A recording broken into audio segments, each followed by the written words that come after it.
Hello, everyone, and welcome back to another episode of CUNY Uncut, where we talk about anything and everything, uncensored, unedited, and uncut.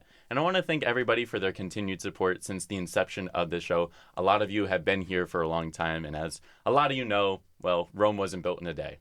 And neither was New York City, for that matter. But there are still people in the CUNY system who are focusing on building and reconstructing a better and brighter future for New York City. Quite literally. Today we are joined by a fifth-year architecture student from City College who is working on innovative designs that respond to policy, community needs, and city building initiatives. Without further ado, I'd like to give a warm welcome to Pop Joslaine Manos. Thank you so much, David. I'm so glad that I'm here. Of course. Well, thank you for coming by. I'm very excited to talk about architecture because personally, Me too. I know nothing about it. I see all the things on Instagram and talking to other architecture students, and I'm just like, you do something that I could never do in my life. I'm so impressed by all the things that you have to do, and your resume speaks for itself. You've been working at Daniel Goldner. You've worked at the New York City Economic Development Corporation, Yep. AGP Architects, and the American Institute for Architecture Students. Yes. Just to name a few. Yeah. You've done a lot more than that, but still. And architecture is an incredibly difficult field. How did you find yourself getting into that field in the first place? I think it's taking inspiration from my mentors when I was younger. Throughout high school, I've always been leaning on buildings, whether that's part of the engineering aspects or actual building and infrastructure. But the mentors that I looked up to were actually architects by trade, and they taught me in a way that led me to more creative thinking, but also in a very collaborative state. I always found myself leaning on my friends, leaning on my other peers at school, and I realized that really transitioned more into architecture than engineering, that collaborative environment. But yeah, ever since then, I really fell in love with it. What really hit the nail was an internship that I did. My first architecture internship, where I worked with bees actually in Governor's Island, and I just fell in love with architecture. And as we're probably going to talk about today, architecture goes in so many different ways, but this experience was specifically architecture in relationship to nature and research. So we were researching bees and how we could, instead of using honeybees for pollination, we use more natural, more native bees that are native to New York, instead of having to kind of export honeybees from other states. And in order to research them and to understand them, we developed a pavilion or basically a space that people can sit down and relax. But it also worked as a home for these bees. It was just really cool. Wow. I fell in love with it. That's an incredibly cool experience, especially to get right before you go into school. Oh, yeah. And yeah. Speaking of having that internship right before you go into college, also, did you know that you were going to go to City College in the first place? What was that decision process like for you? Yes. I was applying to different CUNYs, specifically in the engineering programs and architecture programs, and I just kind of trusted my gut with City College. To apply to City College's architecture program specifically, we actually had to do a creative challenge, which is kind of like a portfolio submission on top of your high school college admissions. And it was really interesting because it made me kind of sit down and really think creatively. I feel like if you weren't interested in architecture at all, you wouldn't be able to finish that creative challenge. That's what it's actually called, creative challenge.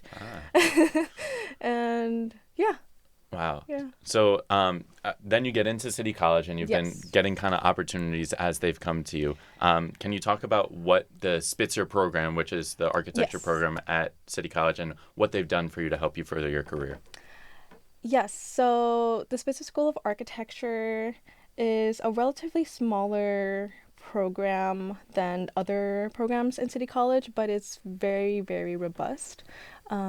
Every semester we have this course called Studio. It's the most important course every semester. and we don't get exams or tests Oh, or homework, but we are given a design brief at the beginning of the semester, and you work on that entire project the entire semester. wow. So every single time you're in studio, you're actively thinking like an architect as a designer. And I think that the exposure to different topics when in studio, and also being with professors who are actively like teaching and also doing their own practice, that's where the exposure comes in, like the real world industry. I think for me, a lot of my opportunities that I got was from my professors that connected me from this opportunity to this person to this other opportunity. But I think there are other programs in the architecture building that also is super engaging. Like I mentioned that I work with bees. I also became a beekeeper at Spitzer too, because we raise bees What? in the rooftop. Not right now because the rooftop is in construction, but normally we do have our own colony of bees, because the idea of nature and architecture is very intertwined. Interesting. Yeah, it's very, very. Well, when you at first you were talking about this class, this studio class, Yes, and yes. I'm just like, wow, no tests, no exams. That sounds like a CUNY student's dream. It is. It is. But I have the feeling that that's not all that you do in the class. It's not just like, tell me what a day-to-day Okay. life in that class is like. What are you doing? Yes. So that class is actually 4 hours long. Wow. And it's twice a week. And even though it is 4 hours long and only twice a week, it's actually more like we work on it every single day for hours and hours and hours. And we're normally in a group. We're never really in like solos in these projects. So that also means being actively collaborating with other students during class time. But I'd say it really changes. Throughout the semester, it's really different. In the beginning, we're looking at our site. Maybe we'll go to site, actually. So we're not in Spitzer. We're in Brooklyn. We're in Queens. We're in Staten Island. Oh, wow. Taking photos, talking to the community. Then we come back and we look through our notes and we really start doing like the concept design. And we kind of follow the exact order it takes in the real world like profession, which is concept design, going into design development, going into construction detailing. But it's working together actively in class, talking to one another, getting better at our drawings, talking to the professor. And in that class, the professor mostly acts as a guide, never giving us really assignments to do, but more of just advice for where we are at the project. Okay. And we always end with a presentation at the end that goes through like our entire procedure and our proposal. So we kind of just build up to that point. Interesting. So it's really like you're taking the time at the beginning of the semester and just working on it throughout the entire semester. Yes. Is that process? Does the process of like doing that feel like a long time? When you think about like architecture and construction in New York City, it's like, oh my God, they've been constructing that for so long. Hunter students, you guys know, they've been constructing that school for forever. But why does it feel like it takes so long? You know what? It does feel long in school. Like we take like 3-4 months working on a single project, but it's actually like so much longer in real life. Like a project before it could even get to the construction point, it's being worked on for like 3 to 7 to 10 years. And the general public don't really know about that because it's more like in the private sense. In school, it does feel very long. However, because there's so many phases that it takes to realize a project, it also, like, as architecture students, we sometimes are like, oh my God, this is not enough time. Like, what do you mean we only have 2 weeks left and we have to make a model that's 1-to-1 scale and everything? That's that seems so stressful. Yeah, but studio is not just the only course that really drives our creativity or like the aspect of being an architect. There's so many other courses too. So it seems like this program really focuses on the different aspects of being an architect, not just the designing, not just the shop part, but also like the physical aspects of things as well. Yes. So it does a good job of balancing things out. Oh, yeah. But it also means it's a lot of work for you guys. So I respect the hustle. I respect the grind. Yeah. But I also wanted to ask about what you think as an architect personally and what types of architecture you find the most interesting. Yes. I've done so many different things. And that's because I'm still like trying to see which one I fit in. But one that I can think of right now is adaptive reuse architecture, which is very relevant now in New York City than in other cities, which is taking existing buildings that have a high uh, percentage of vacancy and repositioning it for better programming, maybe for housing, and then just fixing it up, which is something that you seem that seems like, yeah, like unquestionable. We should do that. But recently, it only became like a thing that you could do. Interesting. I didn't know that it was so recent. I thought that this was something that people were trying to do for decades at I this point. know, right? Yeah. I think it's because of many pressuring issues in the city that really prompted designers, but also, and this is the biggest stakeholder, policymakers, to make this happen in real life. So maybe like architects have always thought about this, like why not just preserve like the historical elements of a building, but also like enhance it for better use. But it only like gained more attraction when all of a sudden we have housing issues, and now we need to do something with these buildings that are not being used.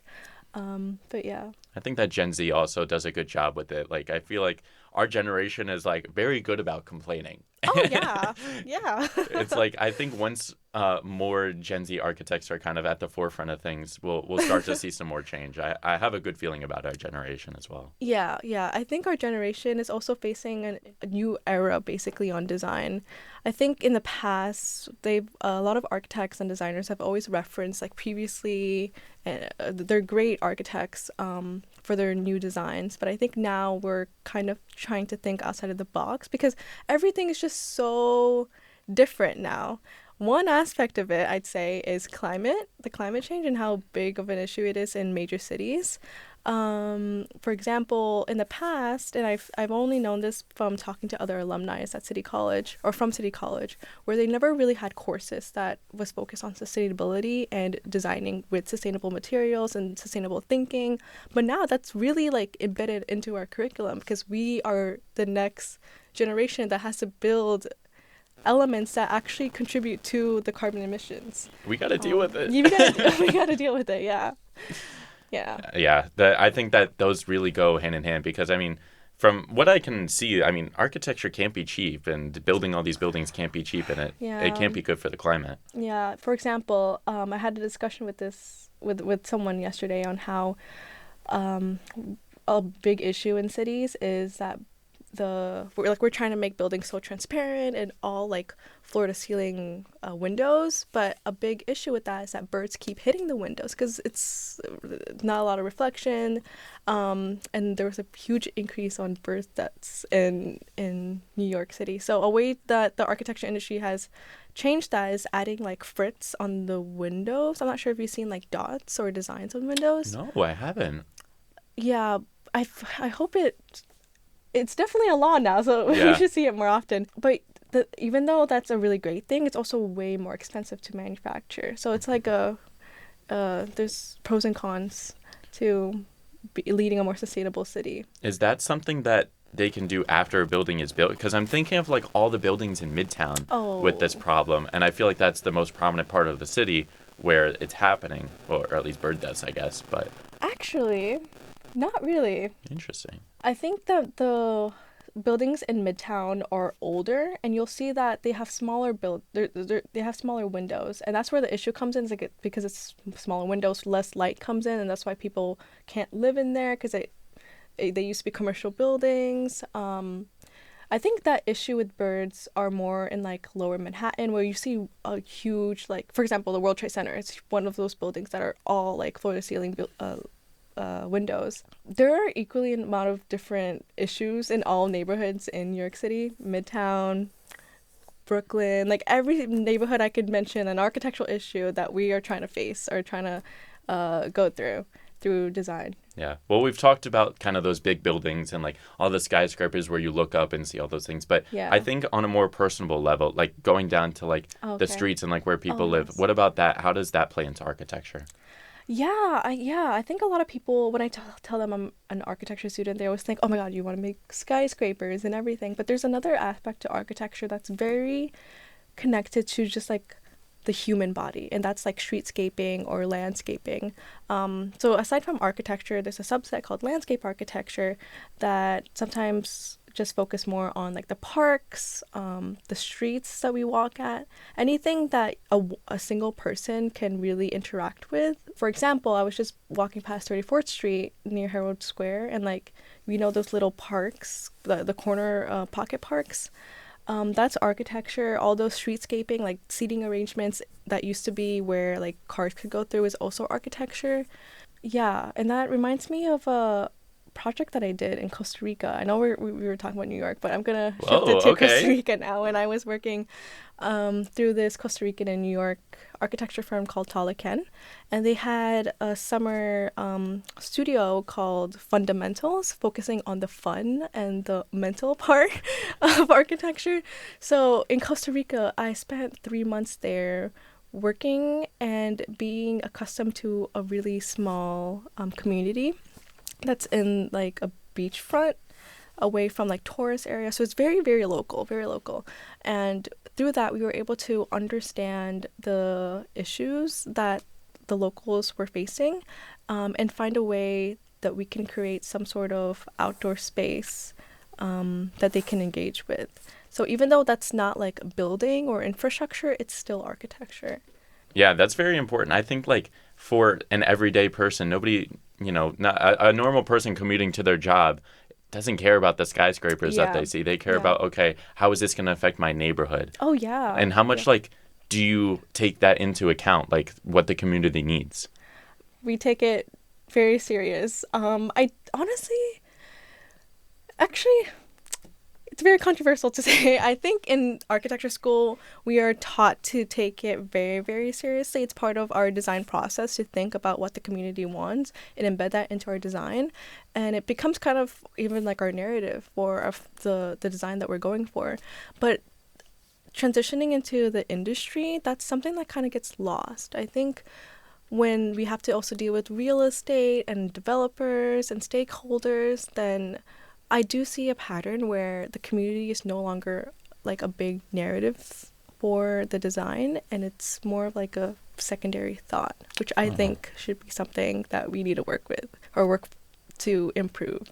Yeah, that's very unfortunate. I really hope that like communities get a say in what's getting built right there, because if it's not for that community, why is it being built in the first place? Yeah. How often as students do you go to those communities to try and figure out like what can we do to help? Yeah, we do it quite often. As I mentioned to you, I was in a site visit last week and we were talking to different people. Other than just going on site to where we're working on a project and talking to the people there, we're also actively in community boards and being in different discussions around that. Our professors are also people who are guiding us, but they're also like community members as well. So they lead in different community councils. Some of them are part of like zoning councils that help with creating zoning laws. So although we're architects, we're also advocates for the communities that we have to represent and policymakers too. But yeah. Yeah, you mentioned the policy part of it. How often do you run into laws or policies that really don't make sense and that were made when like Robert Moses was still around and you try and like reverse those? Yeah, quite often. I think especially in the beginning stages when you're looking at your site or a building that you want to work on, the first thing to look at is zoning laws. As I mentioned before, I think some zoning laws you can change for your project. Some of them you just can't. For example, like these zoning laws in New York City just means that you can't really build to a certain level. And you can only build or design for a certain program. So if I want to build, or if a community has changed its demographics over the years and are more now like families than they were like young professionals in this one community, and I want to now change a building to have a program that has education in it for these families, but if the zoning laws don't allow that, then I can't do that. So there are limitations, but there are some loopholes in architecture that I think is super fun and super interesting. I think you'd find this interesting too, called air rights, where, are you familiar with that? I'm not, no. Air rights, it's kind of like a I always think about it like Monopoly, a game where you kind of negotiate with other people, but basically you can either do it by pay or by some sort of deal where you could increase the height or change the program of your building by like striking a deal with your neighbor. So for example, if you're building next to a church, like a housing or like a center, and you can't build that high, you can always talk to a church that also has the exact same zoning rights as you and are not building to that certain height, and be like, hey, we'll donate this amount of money for the church if you let us use your air rights. And then they're like, sure, and then now you can build higher. But there's other elements to it too, like you can grow your building taller by also having your entire ground floor public. So you'll see around, especially in Midtown, they're called POPs. They're not named after me. It's a privately owned public space, and these are buildings that are actually private, but because they're leaving their first few floors open to the public to use, they were able to increase their building height. So if you ever like walk around the neighborhood and you see an icon with a tree on it, you can go into that building for free. You don't have to pay or show any ID. You can just chill in that building. Wow, that's a little life hack, especially for people who just like to roam and walk. Yes. Interesting. If you need to charge your phone, if you need to use the bathroom. Yeah. And a lot, it seems like, well, we were talking about kind of different zones and stuff like that. Yeah. A lot of the systemic problems that arise through architecture. Yeah. How often do you try and, negotiate or like talk to the people, and like how often do the needs of the community differ from what an architect wants to do in that neighborhood? One aspect is sitting down in a community board and listening to what they want. Another aspect is actually like working with them in a design experiment that helps us engage with what they truly want. Because sometimes you could ask them like, what do you want? And they can name like so many things. But if you actually sit down with them and talk through it more, they actually want other things. Yeah, they have different needs. Yeah, they have different needs. Special needs, ADA, stuff like that. Oh, yes, ADA, yeah. It's interesting because, like, you need to know what each community needs, and you need to figure out how. Yeah, we can't always satisfy everyone, and that's, like, the biggest issue that a lot of students have to, like, get through or to overcome, is to just do the best that you can in the design. But yeah. Yeah. It seems like a lot of people just see architects as like people who like are drawing or drafting things out. But I know that's not the case. Yeah. Yeah. We besides policy making, we truly are like advocates for things that we're interested in. Well, I mentioned sustainability earlier, but this also architecture has big ties for gender or identity or culture. And or just like even like innovation. Like, there's just so many sectors that architects could go to. I could name a few like professors that I know that work on completely different things. Like one is focused on advocating for like women's rights through architecture, and another professor I know would be working on architecture related to like 3D printing and finding like new ways to make sustainable architecture. So there's so many segues, but at the end of the day, like we're still people who advocate for a better city, a better world.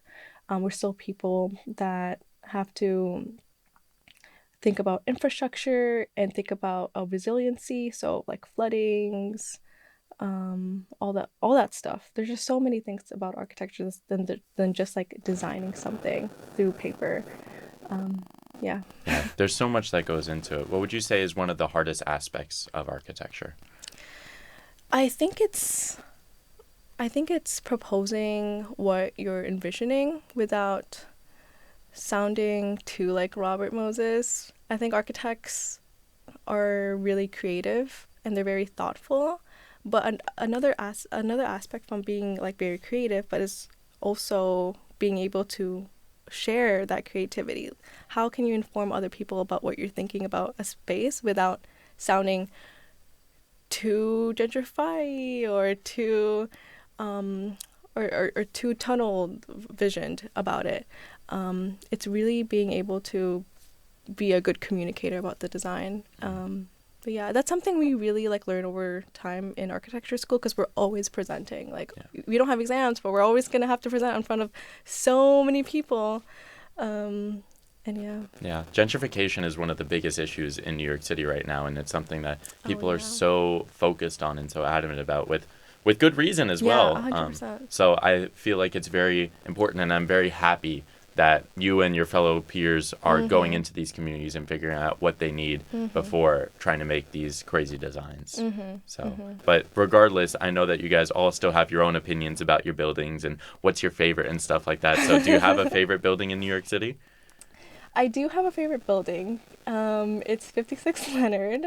It's that Jenga-looking building. I think it's so, like, beautiful. But there's so many other buildings that I think are so beautiful. It's really hard to pick. That was just for visuals. But another one that I want to name is BAT, the Brooklyn Army Terminal. Oh. It's, like, 10 stories high. You can look up. There's a huge atrium and the light comes in. These are spaces that I really envision become more public and become the space where people could exchange cultures, ideas, shows. But yeah. But I know you have a least favorite building as well, right? Oh, yeah. I do. I have a couple. You know that building in Brooklyn? You know, I dislike this building so much that I don't even know the name of the building, which is kind of sad. I'm just like, it's that dark building that was recently like put up a couple years ago. Do you know the name of it? It's like it's the dark the high rise. Yeah, the high rise. Yeah, I think I know which one you're talking about. Yeah, it's scary looking. Yeah. It makes Brooklyn look very scary. I follow the Empire State Building's TikTok. Okay. And they always make jokes about the one on Park Avenue. Park that Avenue, really flat out ugly building. Oh. So that's one of my least favorite buildings as well. So it's always important to, I guess, know the neighborhood, know what's right for the community, and like how can you tell that a building is successful or not? I think if you see a new building coming up in your neighborhood, it's always good to look into it online, like who is designing that, who is the actual like owner. When you do the money map of like how that building came to life, you'll start seeing like who the stakeholders were, and then you can make the judgment whether that's something that's good for the community or not. But even when you go on site or when you go to that neighborhood, the way that the community engages with it physically also tells you a lot. So if you're in Chinatown and you see all these markets, and then you come to the corner and you're in that you see that big huge high rise and no one is there, no one wants that building there. Yeah, I'm thinking of One Manhattan Square right now. Yeah, that's the one. Anyways, I wanted to ask, there's not too many architecture programs in CUNY. Yeah. It's just you guys at City College and City Tech. Yeah. What would you advise people who are interested in architecture or who are current architecture students in CUNY? I think that, and also City Tech was recently accredited, which is another like obstacle that I wanted to mention too, because yes, we have architecture programs, but it only took us a while to actually become accredited, which means if you're not, you can't become an architect yet. You still have to go to master's to be accepted into like a whole list of things to become an architect. This is not to make everyone not do architecture. Please do architecture if you're interested.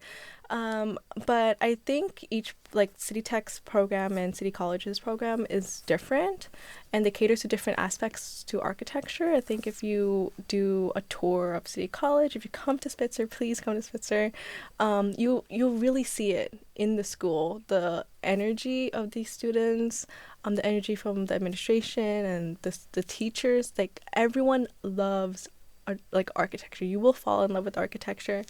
But yeah, it's definitely like putting your foot forward and being in that space to see if you like architecture. Okay, well, I wanted to say congratulations. It's your last year of the program. Yeah, so you're graduating. And then off to the job market for you, right? I have faith that you're going to find your way. You're going to be, doing everything that you can to help out New York City. Yes. And I appreciate you coming here and taking the time today. I'm so glad I'm here and talking about architecture. Of course. Well, thank you all for tuning in. Make sure to check out CUNY Uncut on social media and make sure to download the CUNY TV app. And as always, I'm your host, David Horn, and we'll see you next time. Take care, everybody.